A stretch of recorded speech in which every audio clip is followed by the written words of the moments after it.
Saya Pak, moderatornya ya. Ya, silakan. Oh iya. Ya, Ini pesertanya ada berapa sih Pak? 3 baru. kita 3, tapi nanti kita sebarin melalui YouTube, melalui apa, melalui media. Oh baik baik. Ya, karena ada Eh, gambar. Nanti kita kan ya, cukup sampai jam 6, jam 6.15 sudah selesai. oke baik. Ya, ya, Eh, Gina ya. selam- Ya, Selamat sore semuanya. Saya perkenalkan, sorry. saya Arthur, calon wakil ketua GBDLI cabang DKI Jakarta. Dalam acara kali ini kita akan melakukan penghiburan terhadap keluarga almarhum Pak Hermen secara Kristiani dan melakukan doa yang kedua. Ya,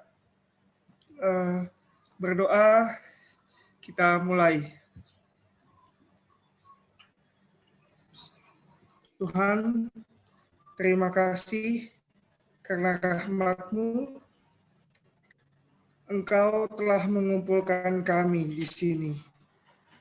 Sekarang kami akan mendoakan teman kami selaku ketua pelaksana harian GBDLI, teman kami yang telah dipanggil oleh Yang Maha Kuasa beberapa hari yang lalu. Semoga teman kami ini bisa mendapatkan tempat di sisi-Mu yang terbaik, karena beliau juga merupakan seorang yang penuh dengan semangat, seorang yang penuh dengan inspiratif, dan bisa menjadi inspirasi bagi masyarakat, khususnya para penyandang disabilitas. Dan semoga kami yang masih hidup terus diteguhkan imannya, terus bisa mengikuti jejak beliau dan bisa meneruskan apa yang beliau sudah bangun bersama dengan Panuah. Amin.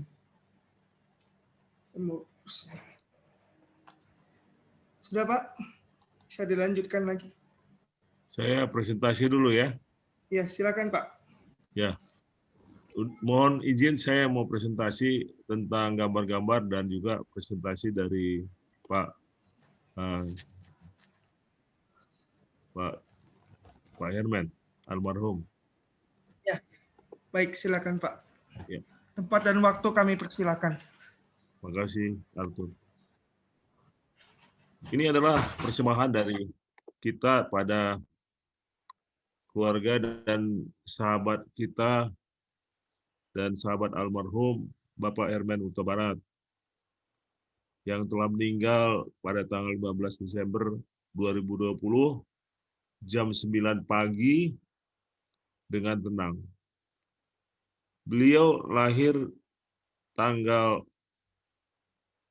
13 ya. Tanggal 13 atau 15, 13 kalau nggak salah. Ya, 13 bulan 3 tahun 1955. Pak Herman adalah seorang yang sangat bersemangat. Ya, coba lihat kepalan tangannya. Walaupun dengan kepalan tangan seperti itu, beliau tetap menunjukkan eksistensinya dan dia tidak malu-malu dan tidak takut menunjukkan bahwa kondisinya seperti itu, tapi dia tidak ada masalah pada masalah stigma dan diskriminasi. Nah, dia lahir tanggal 14 Maret 55 dan wafat 15 Maret 2020. Berarti sekitar 65 tahun ya, 65 tahun. Jadi masih muda sebenarnya. Sorry saya potong, 15 Desember Pak wafatnya. Sorry, 15 Desember. Oh, Sorry sorry. saya, Sorry ya. saya potong. Oke, sebentar saya betulkan di sini. Saya langsung aja betulin karena bisa dibetulin. Jadi Desember. Oh, saya lupa ya. Aduh. Oke, itu 15 Desember 2020 berarti 65 tahun ya. Sekitar hampir 66 ya. Ya. Umur itu sebenarnya masih muda ya. Karena sama dengan ayah saya. Ayah saya meninggal sekitar 66 tahun. Jadi masih muda. Ini adalah fotonya waktu istrinya meninggal. Jadi istrinya meninggal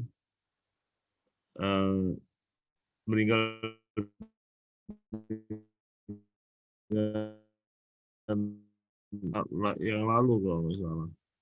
Jadi meninggal di Tangerang dan akhirnya dikuburkan di Tangerang juga. Sekarang Pak Herman adalah dikubumikan di samping istrinya. Itu kedua anaknya sebelah kiri, yang pertama sama yang kedua. Di gereja Sitan Allah yang tidak jauh dari Tangerang, ya, di kota Tangerang. Nah, ini adalah doanya. Jadi kita lihat di situ ada dua cucunya itu yang pakai celana pendek berdoa. Itu adalah cucunya yang pertama, yang kedua, yang lain, yang ketiga, 4, 5 nggak ada kelihatan, cuma yang ke 1 dan 2. Jadi dia sangat sedih, dia katanya meninggal pada waktu dia pergi dari rumah dan di tengah jalan dia ditelepon bahwa istrinya telah meninggal dunia. Ini adalah kondisi Pak Herman pada waktu mau dikuburkan. Jadi Pak Herman telah meninggal dengan tenang dan wajahnya cukup berseri dan kita lihat bersukacita dengan tanpa ada rasa sakit lagi, bahkan telah meninggal dengan tenang sekali. Ini kuburannya, dan kuburannya ada di samping istrinya, tidak jauh. Dikuburkan pada hari itu juga. Kalau misalnya acaranya jam 9 pagi, penguburannya sekitar jam 6, jam 7. Jadi sangat cepat sekali. Karena tidak ada tempat untuk bersemayam, atau mungkin di faktor-faktor yang lain yang nggak bisa kita tunggu, dan juga memang tidak ada yang ditunggu, akhirnya meninggalkan, dikebumikan pada hari itu dan pada jam yang sangat sore. Ini adalah Pak Herman bersama teman-teman, yaitu Pak Ali Saidi dan Pak Herman, Pak Dorhan, ibu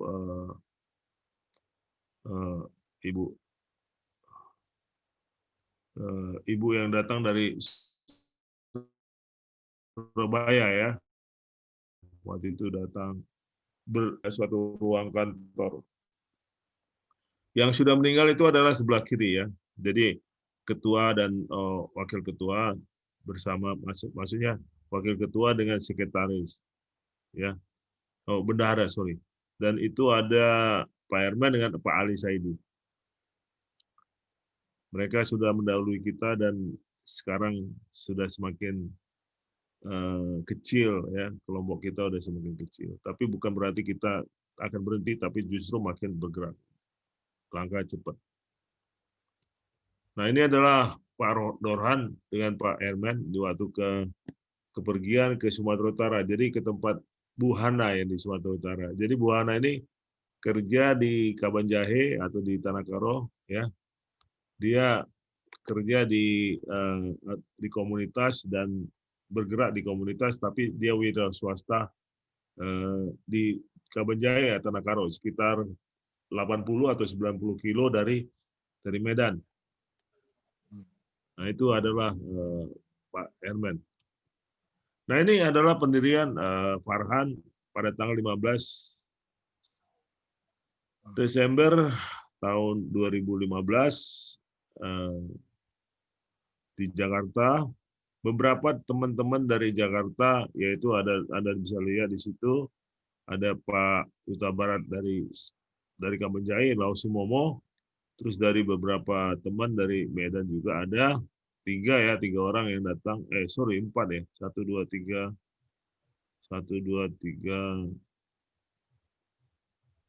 ya, 5 orang ya dari Lausumomo di Medan. Di situ ada Pak Herman di tengah-tengah, diangkat sebagai seorang ketua Farhan. Jadi Farhan itu adalah Federasi Reintegrasi Hansen Indonesia. Jadi reintegrasi itu Hansen itu adalah kusta atau juga dikatakan lepra. Ya, itu adalah kependekan dari Hansen itu. Lalu kita lihat ini adalah Pak Dorhan menunjukkan dengan bangga hati ya, bagaimana waktu itu persiapan di Wisma PGI di Tuku Umar mempersiapkan acara itu. Ini sama juga dengan yang tadi, deklarasi Federasi Reintegrasi Hansen Indonesia, Farhan. Jadi dicatat atau mungkin disupport oleh Komnas HAM. Di situ katakan sebagai wujud penghormatan, pembunuhan, dan perlindungan hak asasi manusia orang yang terdampak kusta, OETK. Ya. Jadi tanggalnya, Bapak bisa lihat di situ tanggal 10. Ya, oke. Yang tadi bukan tanggal 15 ya, tanggal 10 Desember tahun 2015. Jadi kelihatan di sana jelas sekali tulisannya. Dan dibuka oleh teman-teman dari Komnas HAM. Ini adalah persiapannya waktu di Wisma PGI, itu ada Pak Huta Barat dari Laos Momo, Ibu Anak kenal sekali dengan Pak Huta Barat, ya, juga teman-teman di komunitas kusta yang ada di sana. Nah, ini adalah rapat kami beberapa waktu yang lalu tentang rencana dan program dari Farhan. Farhan itu adalah organisasi yang semuanya adalah disabilitas kusta. Kenapa diistimewakan jadi hanya kusta? Karena banyak sekali orang-orang yang mengalami kusta itu malu-malu gitu. Malu-malu untuk bercampur sama sesama disabilitas. Makanya kita akan bagikan itu atas 2 organisasi. Yang pertama organisasi kusta yang namanya GPDLI, karena campuran, sedangkan yang tidak campuran itu adalah Farhan. Nah, anggota Farhan ini lebih banyak daripada GPDLI. Karena mereka banyak sekali yang yang tersembunyi atau yang tidak mau dikenal, bahkan namanya nggak mau diketahui, karena stigma mereka tinggi sekali. Kita punya WA group yang namanya Morbus Hansen atau MH. Nah, di situ ada organisasi, kalau misalnya ada kita suruh atau kita minta mereka ikut acara-acara Zoom atau acara-acara GPDLI, mereka nggak mau datang. Karena mereka merasa bahwa itu adalah bukan kelompok mereka, atau mungkin mereka merasa itu sangat malu karena mereka sangat stigma sekali dengan kusta itu. Nah, ini adalah prosesi acaranya. Bapak lihat, Bapak Ibu bisa lihat bagaimana komisioner HAM menunjukkan tentang lambang itu pada sesama kita, dan pada waktu diliput oleh organisasi dan diliput oleh media massa. Ini waktu saya ke Medan, waktu naik kereta api dari airport ke kota Medan. Nah, ini yang saya bilang cucunya.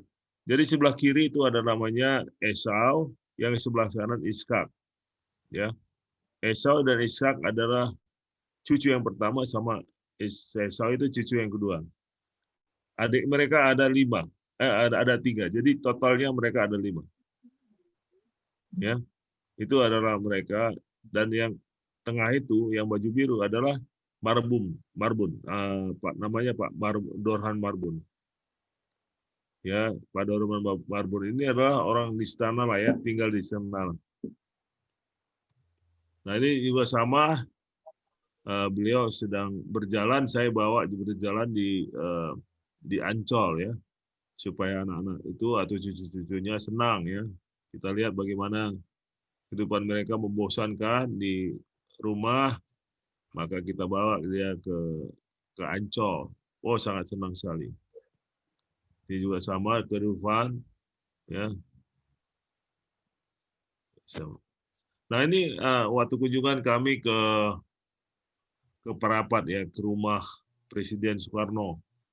Saya nggak tahu, Hana waktu itu ikut nggak? Ikut ya? Enggak ya? Nggak ikut, Bang. Nggak ikut ya. Itu adalah Pak Herman di tengah. Dia dengan senang dan sukacita, sangat senang karena dia itu kembali ke Tarutung itu atau mungkin ke Parapat, ke Danau Toba, sesudah bertahun-tahun nggak pernah balik, ya. Dia bertahun-tahun nggak balik. Bayangkan tahun 60, tahun 70 dia ke sana, tapi 40 tahun, ya. 50 tahun dia nggak pulang. Ini adalah Pak Jainuddin yang sebelah kiri.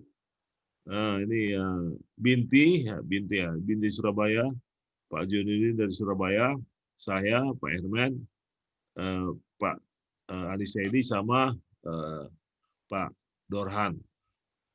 Kami adalah kelompok-kelompok dari Farhan, ya, yang coba membantu, ya. Kami disebut sebagai teman-teman daripada GPDLI membantu Farhan. Nah ini di Pulau Sicanang ya, di pulau apa? Di tempat kusta yang ada di dekat Belawan. Ya. Kami ke sana, Pak Herman coba itu lihat di sebelah kanan, dia berbicara kepada mereka yang kusta yang ada di sana. Mereka sangat marah sekali. Kenapa? Tempat mereka mau digusur. Ya, kita mencoba untuk membantu mereka untuk supaya tidak ada terjadi apa-apa dan juga supaya mereka sabar, dan kita berusaha untuk memberikan masukan kepada Kemensos atau mungkin Dinsos, ya. Saya kira kalau sekarang belum diambil sama sekali, dan itu adalah sekarang sedang dalam proses untuk, saya nggak tahu apakah penjualan itu tidak ya. Mudah-mudahan jangan dijual dulu, ya. Itu harapan kita. Nah ini waktu Dufan tadi Anda lihat bagaimana dia dekatnya sama cucu-cucunya, gitu. Nah ini saya bersama cucu-cucunya, saya dekat juga ya sama mereka. Nah ini di Jakarta waktu pertemuan dengan teman-teman DRF, ini juga sama di Nah, ini yang saya bilang, waktu perjuangan rancangan undang-undang disabilitas. Jadi rancangan disabilitas itu bukan terjadi secara gampang ya. Prosesnya sangat panjang. Nah ini dalam gerakan itu prosesnya ini. Pak Herman adalah ikut dia di acara. Dia ikut memberikan dukungan, ya, teman-teman GPDLI juga sudah memberikan dukungan. Nah ini Anda lihat salah satunya, kita lihat itu ada Pak Nurhan, ada Pak Herman ikut dalam acara kebetulan acaranya ini di kementerian yang ada di Jakarta. Nah ini juga sama, kami ke PDIP memberikan masukan kepada anggota parlemen dan anggota DPR ya di Senayan tentang masukan kami kepada masalah Undang-Undang Nomor 8 tahun 2016. Bahkan teman-teman dari UI datang ya membantu dan memberikan dukungan pada kelompok-kelompok masyarakat ya seperti yang kami lakukan di PDIP. Nah, Anda lihat sini bajunya Pak Herman ya sama dengan topinya. Anda lihat Pak Herman ya sangat serius untuk berbicara tentang undang-undang ini. Jadi ini sekitar tahun 2015 ini. Tahun 2015. Ya, jadi kelompok-kelompok disabilitas mengumpul dan memberikan dukungan untuk supaya jangan ada perubahan pada ayat-ayat daripada Undang-Undang Nomor 8. Nah, ini adalah kelompok itu semuanya, termasuk di situ semua dari disabilitas, baik jiwa, baik mental, baik intelektual, fisik, bahkan sensorik dan lain-lain. Nah, ini adalah kelompoknya. Jadi Anda tadi sudah bisa lihat di situ. Indonesia harus sediakan aksesibilitas untuk orang tuli, bahasa asli untuk orang tuli, memberangus spesies adalah melecehkan hak komunikasi orang tuli. Dan fisik juga kusta, ini ada kusta sebelah kanan, kiri, dan beberapa masukan lain. Nah ini kita lihat di depan ini adalah Pak Herman dengan Pak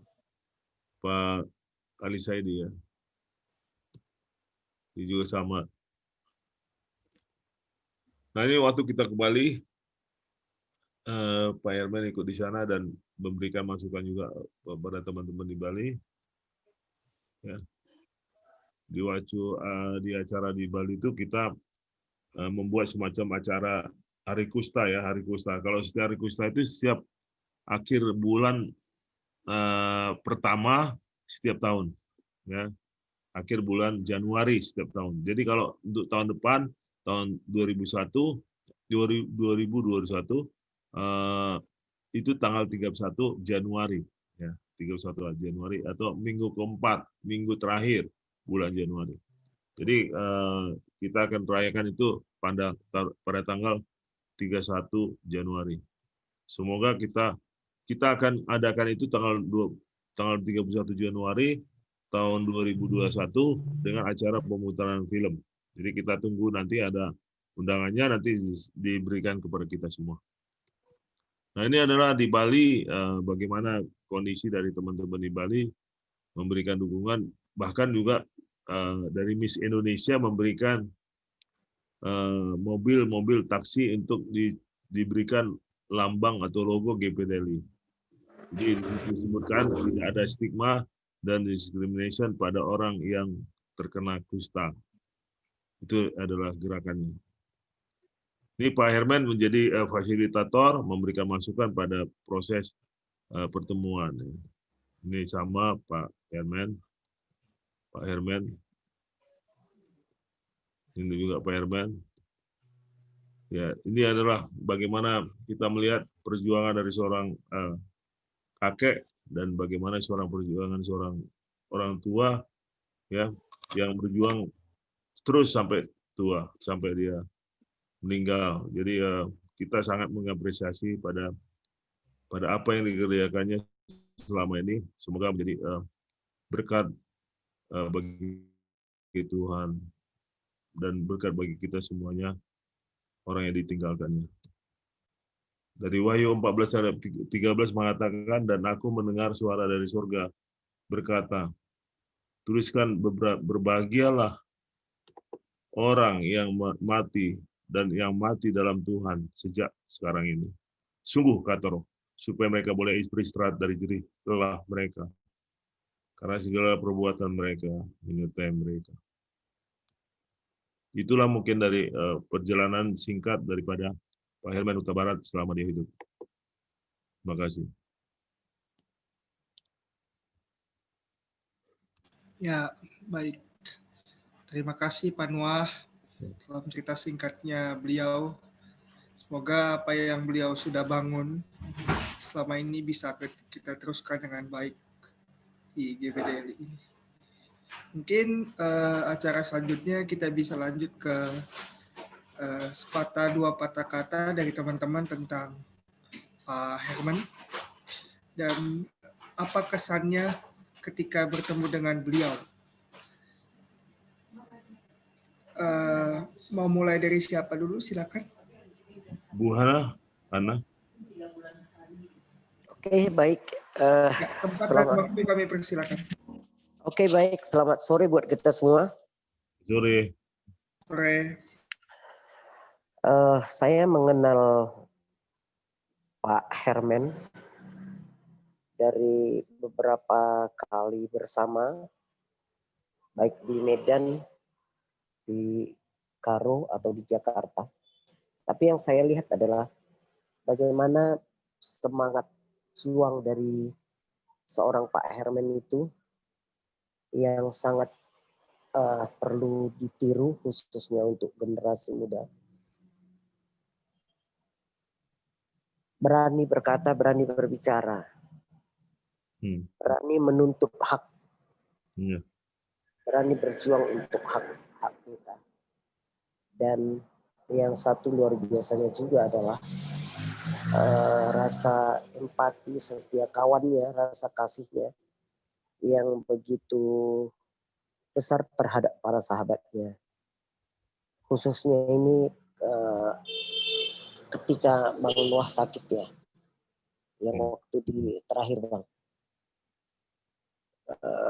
Kami beberapa kali, hampir setiap hari bertelepon bagaimana dia sampai bisa menangis ketika kami berdoa bersama pada saat Bang Nuah masih di ruangan ya, yang tidak bisa bertemu apa semua. Jadi itu yang juga membekas di hati saya, bagaimana dia sangat berempati buat orang-orang yang ada di sekitar dia, bagaimana dia peduli, bagaimana dia memperhatikan orang-orang yang di sekitarnya, khususnya juga mungkin ke Bang Nuah sendiri. Itu yang mungkin bisa saya share terhadap kesan saya terhadap seorang Pak Herman, yang selalu dia juga rajin menyapa dari WA, begitu juga ke teman-teman Publi, Nindi yang di Medan. Kita juga memang sedikit kaget. Nah, izin Bang, Pak Ali Saidi juga nggak ada lagi ya? Nggak ada lagi. Wah, itu kapan Bang? 23 minggu lalu. Hah? 23 minggu yang lalu. Oh iya. Baru tahun ini. Tahun ini Iya, semua. iya. Iya, itu dia. Kami kalau itu nggak tahu kabarnya sama sekali Bang. Kalau Iya, ini kemarin, baru kami baca di Facebook Abang. Ya. Ya itulah yang bisa kami bagikan. Yang pasti sangat kehilangan seorang sahabat yang walaupun masih hitungan tahun, tapi rasanya sudah seperti berpuluh-puluh tahun bersahabat dengan beliau. Terima kasih. Terima kasih. Terima kasih. Ya, terima kasih Ibu. Selanjutnya Pak Surya. Pak Surya.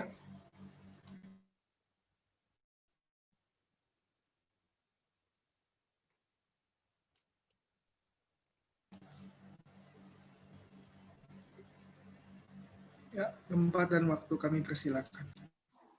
Iya, terima kasih. Masih Memang dengan Pak Herman almarhum, saya tidak terlalu sering ketemu. Nggak salah ada 2 kali ketemu. iya, Medan sama di Tanah Karo ya. iya. Nah, pesan saya kalau waktu ketemu dengan dia itu sih orangnya itu ya pinter lah gitu, pinter dia. Dan ya seperti kata Kak Hana tadi, memang dia berani tampil lah gitu, meskipun ada kekurangan ya, seorang disabilitas, tapi dia tidak merasa kalau dia disabilitas. Dia tampil biasa saja gitu. Tidak ada rasa minder bagi dia. Nah, dan itu tadi dia secara pribadi menurut penilaian saya sih baik, gitu. Baik, pintar, berani, dan percaya diri. Nah, itu bagus sekali, dan perjuangannya untuk disabilitas lepra ya seperti kita lihat tadi di slide-slide foto, memang ya cukup banyak, dan kita mengapresiasinya ya. Dan kita mengamini kita wahyu yang ditampilkan Saudara Nuah tadi, bahwa dia upahnya besar di surga. Demikian. Terima kasih. Terima kasih Pak Surya atas kesannya sangat luar biasa. Mungkin Pak Nuah atau saya terlebih dahulu yang Ya, berikut. atur dulu. Saya dulu ya. Ya. Oke. Pak Herman Huta Barat. Beliau itu menurut saya seorang teman yang sangat luar biasa. Saya belum pernah ketemu dengan beliau secara fisik, secara langsung. Saya ketemu beliau ya dalam acara GBDRI. Kalau tidak ya Zoom biasa, acara meeting internal kita. Beliau adalah sosok yang sangat luar biasa. Kenapa? Karena penyakit beliau itu merupakan penyakit yang sulit untuk bisa diterima oleh banyak orang, bahkan diterima oleh dirinya sendiri. Nah, tapi yang saya lihat bahwa beliau itu tidak pernah mengeluh akan penyakitnya, tidak pernah merasakan penyakitnya. Mungkin beliau merasakan, tapi tidak pernah ditunjukkan bahwa beliau itu sakit. Setiap kita lihat di depan kamera, setiap beliau berkata, beliau tuh selalu menanamkan spirit kepada anak-anak muda, terutama kaum disabilitas, bagaimana caranya memberikan kepada masyarakat di Indonesia pada khususnya. Saya sebenarnya sebagai salah satu pembicara dan rekannya juga sedikit ragu untuk bisa meneruskan apa yang sudah beliau mulai. Karena memang menjadi pembicara dan menjadi inspiratif tuh gak gampang. Dan itu beliau lalui dengan cukup baik, dengan tidak memikirkan apa yang beliau rasakan, tapi memikirkan bagaimana beliau bisa bermanfaat bagi banyak orang. Mungkin segitu saja dari saya, Pak Nuah, dan yang lain terima kasih atas kesempatannya. Tuhan memberkati. Baik, saya mungkin sebentar aja tambahannya. Dari saya sendiri adalah saya melihat bahwa Pak Herman adalah orang yang sangat sangat solidaritinya tinggi banget, terus sangat setia dan suka memberikan masukan juga, tapi nggak mau mengatakan sering tentang keadaannya. Jadi keadaannya itu memang sedang dalam sakit ya, seperti yang kemarin sakit dia meninggal. Dia malah tanya ke orang lain jam 1. Dia paling nggak mau dia mengganggu saya yang keadaannya seperti ini, ya. Dengan telepon saya malam-malam bagaimana situasinya. Padahal saya malamnya itu tanggal 15 itu tanggal 14 malam saya nggak bisa tidur. Saya nggak pernah begitu. Sampai saya nggak bisa tidur sampai 3 jam. Ada apa ini? Kok saya nggak bisa tidur? Kelihatannya saya ada kontak sama dia, tapi saya nggak ada kontak sama dia. Dan saya pikir paginya saya terima dari cucunya, Esau, Bolang katanya. Dia panggil saya Bolang. Bolang, Opung nggak ada lagi katanya. Opung sudah meninggal. Bayangkan, saya sangat terkejut waktu itu. Saya pikir dia masih sakit seperti biasa. Tapi saya nggak tahu ya, beberapa hari ini saya memang, Arthur bisa lihat bagaimana saya sangat atensi pada dia, pada masalah-masalah isu kusta kembali. Kita mau nanti bulan 1 juga nanti acara kusta yang kita mau kita kembangkan lagi, kita masukkan ke dalam tema kita besok. Jadi mudah-mudahan masalah kusta ini makin baik dan akhirnya banyak stigma dan diskriminasi semakin berkurang. Kalau tidak kita bicara tentang itu sampai kapan gitu?